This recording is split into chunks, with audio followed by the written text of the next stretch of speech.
The government of St. Lucia has hired the services of a Washington-based law firm as it continues to dialogue with the United States government on a thorny issue.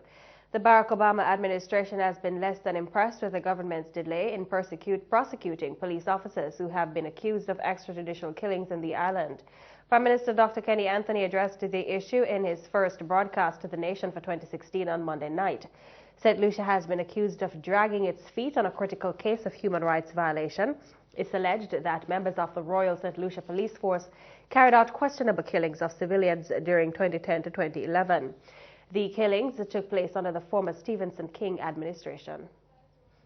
I now turn to two matters which have attracted your attention and may have caused you uneasiness and anxiety in recent times.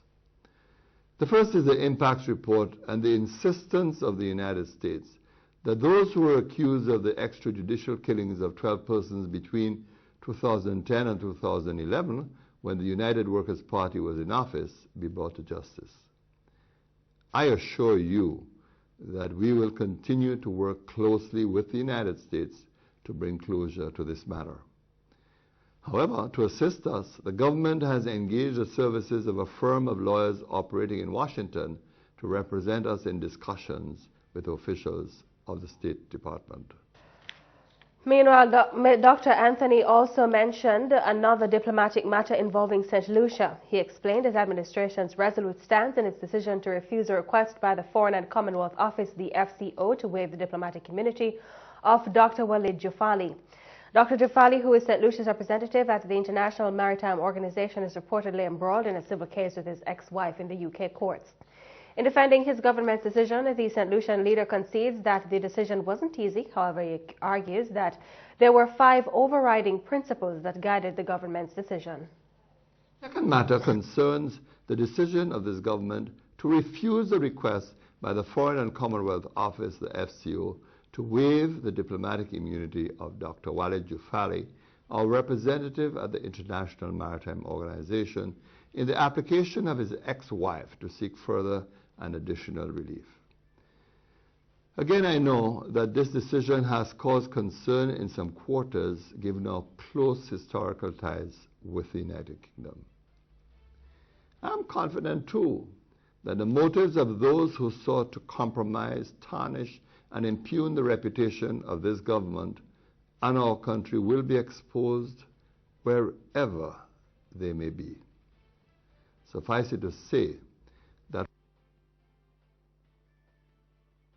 for the government, there were 5 overriding considerations in its decision.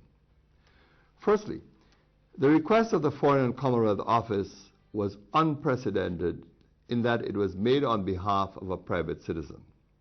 Normally, such requests are made on behalf of the state in instances where the state has a defined interest of its own. Secondly, the Foreign and Commonwealth Office could not point to a single instance where a foreign government had ever acceded to such a request. Thirdly, while we respected the right of the Foreign and Commonwealth Office to establish its own threshold to entertain such requests, we did not believe that the threshold which they had established had been met in this instance. Fourthly, to accede to the request would have set a dangerous precedent and placed other states at risk by the force of the precedent. We have a duty to uphold the Vienna Convention on Diplomatic Privileges and Immunities.